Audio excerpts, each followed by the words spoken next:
Bang Kodari dan juga Mas Uceng sudah beda versi. Kalau Mas Uceng bilang lebih unggul Anies, tapi Bang Kodari hati-hati dengan kata tanpa keadilan tidak ada persatuan tadi yang disebutkan oleh Anies. Kalau Bang Margarito, gini sedikit konteks klarifikasi ya.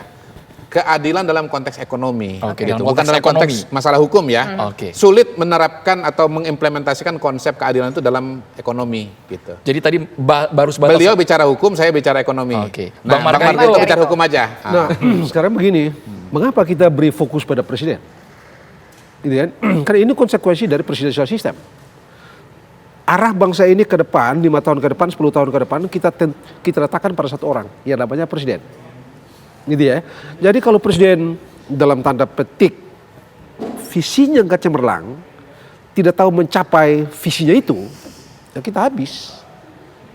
Satu, yang kedua, saya teringat pada Winston Churchill, Perdana Menteri Inggris gitu ya.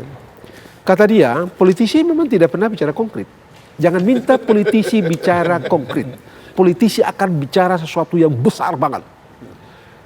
Satu, yang kedua, dia harus memiliki kemampuan untuk memprediksi apa yang terjadi besok, lusa, seminggu kemudian, sebulan kemudian, setahun kemudian. Dan dia tahu cara menyiapkan jawaban bila gagal. Kira-kira itulah makna dari begitu banyak hal yang disampaikan tadi yang Kodori bilang terlalu sedikit, bisa jadi nggak nyampe. Tidak jelas, terlalu banyak bisa jadi nggak tercapai. Nah sekarang korupsi bla bla bla lah yang kita alami sekarang ini, anggarannya kecil dan segala macam. Apa masalahnya? Apa masalahnya? Di titik itu saya pikir ada masuk akal apa yang dibilang Prabowo. Saya naikkan gaji guru, ASN dan lain-lain. Gaji guru, ASN, polisi, bla bla bla itu dinaikkan semua. Karena dari situ sumber masalahnya. Satu, yang kedua, masalah terbesar kita dalam soal korupsi dan lain-lain itu satu. Yang kedua, tatanan hukum kita tidak cukup bagus. Bukan soal aparatur negara saja atau eksistensi kelembagaan saja, tidak. Ada soal non hukum yang mengakibatkan negara ini jadi begini. Dan di titik ini saya mesti bilang bukan karena 2 kali saya pro Prabowo gitu ya. 2014. Sekarang masih pro Prabowo. Kalau saya pro Prabowo gimana coba? Ya bebas. Kalau bisa itu hak politik Bang Margarito ya sih saya. Kalau kedua ini kan kita udah tahu kemana tuh. Kalau sekarang gua mau pro lagi gimana coba? Hak gua gitu kan. Tapi apapun itu saya mesti bilang bahwa secara akal sehat apa yang dibilang oleh Prabowo itu reasonable. Ibu hamil.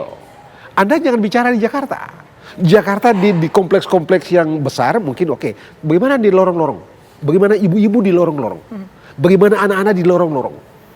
Apakah mereka itu menyusui persis seperti yang di The Haves dan segala macam itu? Di titik itu satu, masuk akal. Yang kedua, cukup masuk akal juga yang tadi saya bilang. Ini gaji guru. Saya punya guru di Al-Herad di sekolah agama di kampung itu. Miris loh. Betul-betul, tapi saya kalau malu saya tidak mau sebutin di sini gitu ya, malu. Nah saya kira ini mesti bukan mesti ya, ini masuk akal. Oke, baik. Di atas itu saya setuju dengan Kodori soal Anda mesti hati-hati dengan bicara mengenai keadilan di bidang ekonomi. Suatu hari Kodori, Morgan itu mengirimkan orangnya ketika Teddy Roosevelt itu dengan trustbusternya menyerang sejumlah korporasi karena menurut dia korporasi-korporasi besar ini terlalu banyak mencekram Amerika dan Teddy ingin mengeliminasi mereka. Apa yang terjadi? Yang terjadi adalah Morgan kirim orang ke presiden dan bilang begini, Tuan Presiden, kalau kami salah, kirim orang Anda ketemu dengan orang kami, kita bicara. Bukan Anda sendiri yang ngatur. Di titik itu tadi yang Kodori bilang agak masuk akal. Tapi kita lihat Cina begitu hebat loh. Dengan semua yang dia sudah capai dalam 40 tahun terakhir setelah Deng Xiaoping meletakkannya pada tahun 79 80 itu. Dan dia lakukan eksplorasi dan di atas itu semua akhirnya kita menemukan kepemimpinan ditambah soal lain. Memang ada faktor lain yang harus kita akui. Cina memungkinkan untuk berlari lebih cepat mendekat apa yang diimpikan. Nah sekarang Prabowo itu Bang harus dibagi dalam 2 fase. Fase pertama ketika Partai Komunis menang dengan Mao Zedong. Nah itu dia. Nah itu kan dibuat sama rata sama rasa. Ekonominya nggak jalan, terjadi kelaparan. Maksud saya Masuklah begini. Deng Xiaoping, dia merasa bahwa ini harus diubah. Yes. Makanya dia kemudian melakukan kunjungan ke Amerika dan dia melakukan perubahan di mana kemudian dia menciptakan pusat-pusat pertumbuhan ekonomi yang banyak di Cina sana. Sebetulnya gagasan Bang Anies ketika mengatakan perlu kota-kota yang banyak, 14 kota dia bilang gitu, agar jangan kumpul ke Jawa semua, itu gagasannya Deng Xiaoping. Nah, tapi gini, Dan itulah kemudian yang membuat ekonomi Cina ini sekarang maju dan diteruskan oleh Xi Jinping sekarang ini. Nah, gitu loh.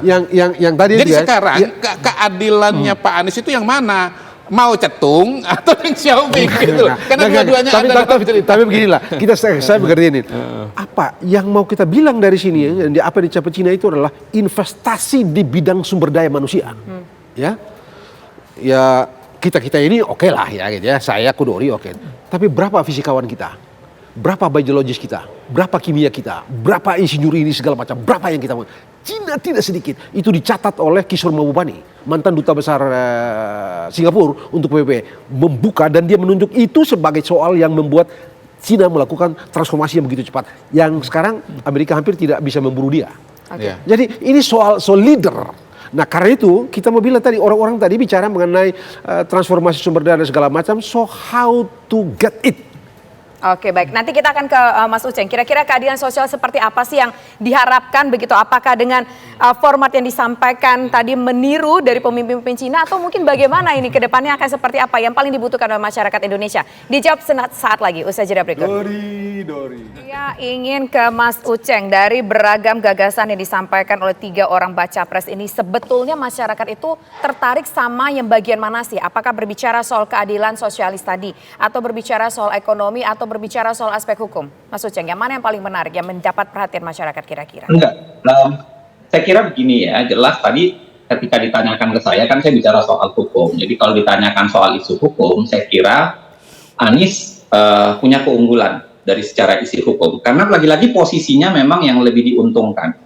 Sekali lagi hanya soal posisi keuntungannya, karena diuntungkannya karena memang hukum, penegakan hukum, demokrasi dan lain sebagainya tidak sedang baik-baik saja, dan posisi mengkritisi itu menjadi jauh lebih enak dibanding mencoba mempertahankan kondisi yang ada sekarang. Nah yang kedua kalau ditanya ke saya adalah masyarakat Indonesia menghendaki apa, saya kira ada banyak survei-survei yang sudah pernah menjelaskan itu. Kompas pernah melakukan survei, ada beberapa yang melakukan survei di mana ketertarikan masyarakat sebenarnya pada wilayah mana. Termasuk misalnya isu pemberantasan korupsi sebenarnya adalah isu yang menarik, tapi masih menjadi isu yang sangat elitis. Sehingga publik belum memandang itu menjadi isu yang sangat penting. Jadi bahwa sebagian orang barangkali mengatakan itu isu penting, iya, tapi apakah publik mau mengakses isu itu lain soal. Yang ketiga, kalau bicara soal isu-isu ekonomi selalu menjadi isu yang paling utama memang ya, walaupun sekarang isu ekonomi harusnya dikaitkan dengan isu yang tidak kalah penting, yaitu soal keadilan sosial. Dan kalau kita bicara konteks keadilan sosial, saya percaya bahwa keadilan sosial yang tercipta mirip yang seperti disampaikan oleh Hatta itu. Dalam konteks Hatta mengatakan bahwa ya keadilan sosial itu bagi seluruh rakyat Indonesia, betul-betul seluruh rakyat Indonesia. Kritik yang terjadi sekarang misalnya, keadilan sosial atau prinsip perekonomian yang bergerak itu lebih banyak bergerak di tataran para politisi dan pemburu rente. Kalau kita baca misalnya mengapa negara gagal, dari Acemoglu dan Robinson, salah satu yang diberikan catatan besar adalah negara-negara kaya sumber daya itu alih-alih membangun sistem, tapi yang terjadi mereka menjadi pemburu rente kan, negaranya atau pelaku negaranya menjadi pemburu rente, yaitu ketika penguasa terlalu dekat dengan pengusaha gitu, atau sekaligus penguasa sekaligus penguasa. Nah kritik-kritik ini saya kira yang menjadi sangat besar kalau kita bicara soal keadilan sosial. Kalau kita bicara keadilan sosial bahwa semua harus dinikmati, bla bla dan sebagainya, tataran umum saya kira sederhana untuk membahasakan itu. Tapi kalau kita lihat kondisi sekarang, di mana misalnya penguasa sekaligus pengusaha, banyak pemain di bidang ekonomi yang sekaligus menjadi penentu kebijakan, itu yang menjadi masalah besar. Sehingga apa? Akses terhadap keadilan sosial, keadilan yang bisa dirasakan oleh semua, aspek keadilan ekonomi yang bisa dirasakan oleh semua itu tidak tercipta. Mereka tidak membangun sistem ekonomi yang dilakukan adalah kebanyakan adalah menjadi pemburu rente. Nah, saya kira yang begini-begini ini tiga-tiganya belum banyak memberikan catatan besar. Ya, memang mungkin karena elaborasinya tidak banyak ke sana. Walaupun isu keadilan sosial saya kira tetap saja menjadi isu penting. Pertanyaan misalnya yang dikaitkan misalnya dengan beberapa kasus yang sedang besar ya, kasus Rempang misalnya, kasus Wadas, kasus yang beberapa kasus yang berkaitan dengan hak publik, dikaitkan dengan dominasi negara atau dikaitkan dengan kepentingan pengusaha, itu pun dijawab saya kira kebanyakan ala kadarnya, tidak membangun konteks dan kapasitas yang memadai, termasuk bicara soal sejarah, kritik, hak memiliki negara yang barangkali itu bisa jauh lebih fundamental untuk bisa menjawab atau bisa menjelaskan banyak hal. Nah, saya kira begini memang pada akhirnya mungkin perdebatan kita seberapa penting yang namanya debat-debat seperti ini. Saya meyakini, hakul yakin itu penting, ya, lagi-lagi sangat penting. Tapi seperti yang saya bilang tadi, isu korupsi penting, tapi kemudian publik belum tentu merasa penting. Barangkali itu menjadi catatan besar. Seberapa besar kemudian orang mau mengubah pendiriannya untuk melakukan pemilihan setelah melihat debat. Kalau kita lihat survei-survei yang beredar, kebanyakan orang sudah menjatuhkan pilihan sebenarnya kan. Mereka sudah punya pilihan Jokowi, Prabowo, atau kemudian Ganjar. Kalau gitu. Begini, Bang Uceng, Yang kalau bicara survei ya, kalau bicara adu gagasan ada, ya, tapi sebetulnya tidak sebesar. saya mengharapkan begini, Tidak ini untuk besar. diketahui oleh para calon presiden. Kalau kita bicara survei, sebetulnya 70% dari isu itu berkisar kepada 3 topik saja. Pertama soal sembako mahal, kedua soal atau harga sembako lah ya, kedua itu soal pengangguran atau lapangan kerja, yang ketiga itu bicara soal kemiskinan. Jadi mungkin poin saya kepada para calon presiden dan tim suksesnya ya, kalau Anda mau didengarkan oleh mayoritas pemilih, Anda harus fokus bahas 3 itu gitu. Jadi Anda punya presentasi 10 menit, itu 7 menit tolong dialokasikan untuk membahas itu gitu. Bukannya itu tadi dibahas sama Prabowo. Memang dibahas juga. Ini kan saya menghimbau secara umum ya, membahas secara umum. Tapi kalau saya bilang begini yang kedua, kalau bicara mengenai ekonomi, sebetulnya kita kalau bicara ekonomi itu menurut saya masyarakat kita sebetulnya sekarang udah punya banyak fasilitas kesehatan, pendidikan, ada kartu Indonesia Pintar, ada kartu Indonesia Sehat. Jauh lebih baik lah dibandingkan dengan mungkin 20 tahun, 30 tahun yang lalu gitu. Jadi kebutuhan-kebutuhan dasar itu sudah mulai terpenuhi begitu. Jadi sebetulnya kondisi masyarakat Indonesia kalau dibandingkan mau pakai indikator pendapatan, indikator fasilitas, indikator kepemilikan kendaraan dan pasti jauh lebih baik lah. Persoalannya menurut saya sekarang ini, kita ini mau jadi negara maju atau kelas menengah. Mohon maaf ya. Jadi kalau saya itu agak lebih spesifik, mau jadi negara maju atau mau kelas menengah. Kalau nggak ada diferensiasi atau pembedaan seperti itu, kita itu kayak sibuk muter aja soal kebutuhan hari-hari, bagaimana persoalan, nggak selesai-selesai gitu loh. Kita harus punya patokan yang jelas. Jadi kalau saya boleh menghimbau lagi yang kedua, bicaralah rute bagaimana Indonesia menuju negara yang maju tadi. Karena presiden yang terpilih 2024, seperti kata Pak Jokowi nih, yang menentukan 2024, 2029, 2034 gitu. Jadi paling tidak 10 tahun ini kita tahu bahwa presiden kita ini akan membawa Indonesia dalam jalur menuju negara Indonesia maju. Itu yang penting. Masalahnya rute ke sana itu yang kita akhirnya kan serahkan pada presiden masing-masing. Bagaimana dia mendefinisikan. Akan lain soalnya kalau misalnya bangsa ini menyediakan track. Misalnya dulu kan kita memiliki GBHN. Kita tidak perlu detail di situ, tapi kita menentukan prinsip-prinsip besarnya yang harus kita capai, sehingga presiden-presiden siapapun itu dia akan berjalan ke arah itu. Tapi apapun itu, sekarang kita kembali ke soal yang kita bicarakan ini ya.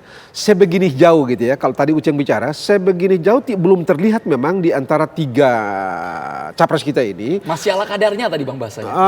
Dalam tanda petik, ada beberapa hal yang saya bayangkan harus keluar, itu tidak keluar. Misalnya, tadi kan Uceng bicara soal Rempang. Ini kan kalau menurut saya gitu, ini berkenaan dengan cara kita mengkonstruksi hak penggunaan tanah.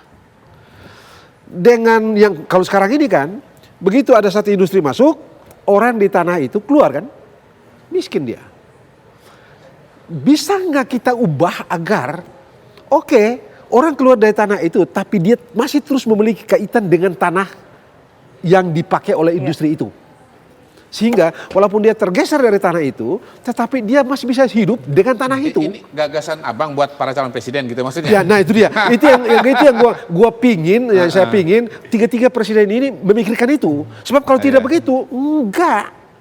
Dari waktu ke waktu kita begini, begitu industri masuk kayak misalnya ke Halmahera di sana, orang-orang yang tanah-tanah yang diperlukan misalnya 230 hektar itu orang-orang kan mesti keluar dari tanah itu gitu, putus hubungan itu. Gitu. Iya, iya. Anyway begini, nanti Begitu kita itu. akan masuk Ini kepada mesti acara debat dibicarakan, kandidat itu konsep itu resmi gitu. oleh KPU dan hemat saya biasanya kalau yang sudah-sudah itu dibagi menjadi beberapa sesi debat gitu dan isunya juga akan dibagi sehingga kemudian pembahasan-pembahasan yang sifatnya lebih mikro atau detail itu akan bisa dilaksanakan lah dengan lebih komprehensif begitu. Ya di atas itu semua sabar memang, ya. Ini baru atas itu semua. baru entry ini baru babak appetizer, ini baru start, baru latihan. titik baru keluar ini. Tapi memang apapun itu kita mau bilang negara itu maju kayak apa segala macam.